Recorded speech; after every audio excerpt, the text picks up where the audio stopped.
जहिया पापा जी के हाथ पकड़ा जइबो बोजरिया में राजा पिटा जइबो चौराहा पे गोली तू खा जइबो पिटा जइबो।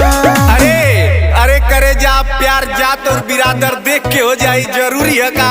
और तो से हम साल भर से कहती कि करे जा कला भी हवा तो कहलू कि नहीं हमार बाबूजी भी चौराहा पे गोली मरवा दिया। तो करे जा हम तो से पूछती कि तोहार बापा हिंदी पिक्चर का मिसपूरी है का।